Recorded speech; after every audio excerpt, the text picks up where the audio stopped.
Whoa, what the business is, LA'FAMILIA, man. Look, check this out, Jeremy. I wanted to do this video because I actually posted it. Well, I ain't posted, but I commented on Instagram about the situation. And Tua, man, for the Dolphins, the quarterback, how the way his fingers got twisted up.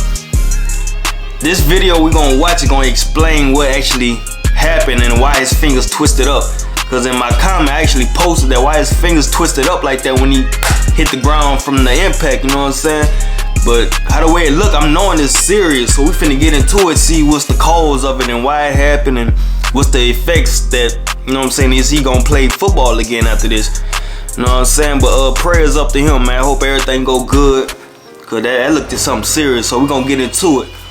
What we just witnessed in Tua is a clear sign of head trauma tonight, and I'm extremely frustrated and upset about this, as well as just genuinely worried for Tua's well-being. Welcome back, everybody. I'm Dr. Brian Suter. If you're new here and you enjoy learning about sports medicine topics, then please be sure and subscribe to stay up to date with my future videos. What we witnessed tonight on the field with Tua is extremely hard to watch. It's something that is extremely serious, and this is clear and obvious signs of head trauma. Of course, I uploaded a previous video talking about what we saw happen last week with Tua. Of course, he fell, hit his head. There was this whole controversy about back injury versus a concussion, but was cleared from a concussion.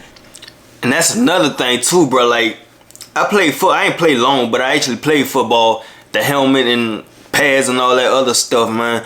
But actually, like, you got all that weight on you and then you got somebody else tackling you. I'm talking about they putting, you know what I'm saying, it's just straight pressure. They ain't worrying about nothing. They trying to create a highlight on you, you know what I'm saying? You gonna feel it, bleed it. And I know that that ground, you know what I'm saying, the field, it's not like real, you know what I'm saying, like a real ground, but once you get hit hard enough in that impact, you gonna feel everything in there, you know what I'm saying? And now was playing in a game just, I think, 4 days later. On this play, Tua falls backward and basically hits his head on the turf again, kind of similar to what we saw happen last week. It's a combination of whiplash, his head striking the turf, so again, a clear mechanism for a brain injury, brain trauma.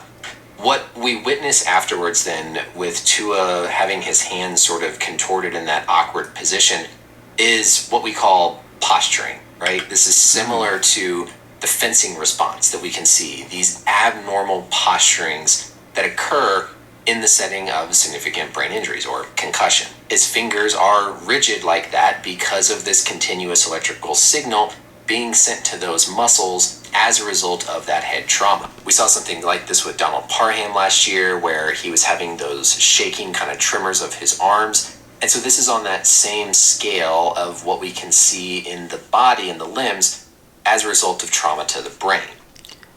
I wonder if that can cause Parkinson's disease from the shaking and the impact of certain injuries, you know what I'm saying? I mean, like, look at his fingers, bro. Like, that's scary, cuz. Like, real talk. That's scary, bro. Cause his fingers spaced out and they look like it's locked. You know what I'm saying? It don't look like he can move either. Man, I don't even have words for it, bro.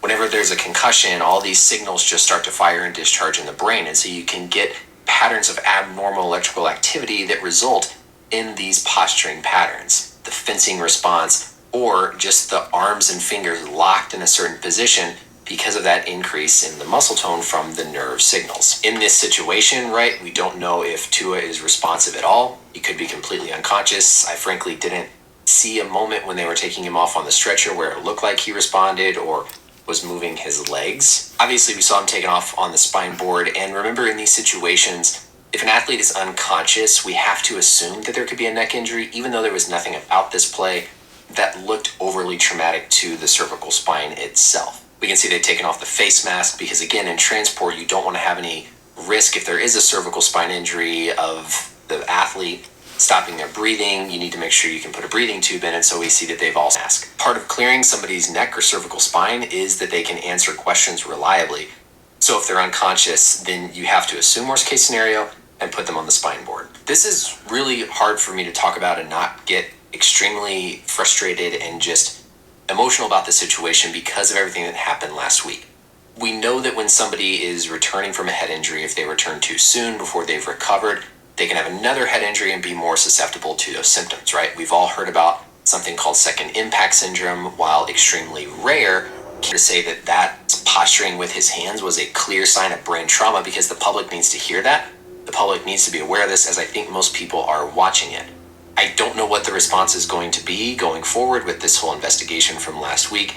Obviously, at the moment, the biggest concern is just Tua's health and well-being. I'm sure they're going to get him to the hospital, do scans to look and see if there's any bleeding inside the brain. I will say bleeding wouldn't develop quickly enough to directly cause that posturing, and so hopefully those scans will turn out to be normal. But this is still very suggestive of a significant brain trauma, a significant concussion. Along with those tests, right, they're going to have to clear his neck as he becomes more alert.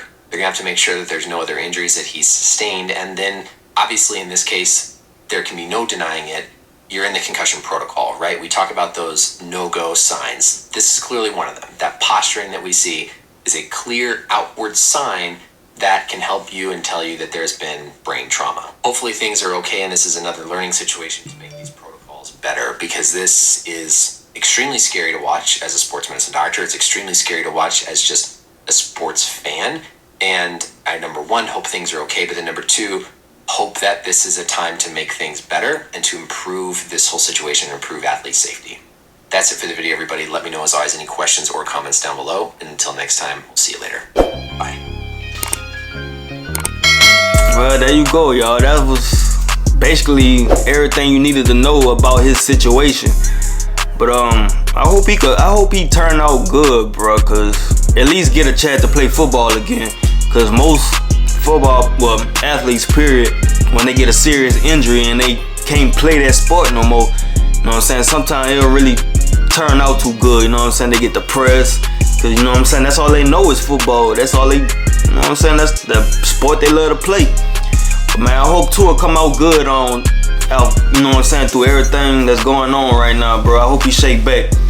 But that's it for the video, y'all, man. I appreciate y'all for watching, man. Don't forget to like, comment, subscribe. Be safe, be humble, be positive, be creative, and stay out these people's way, dog, and just focus on you. You already know what it is, baby. Ti amo, ti amo. Like, comment, subscribe, and share. We out with it, baby.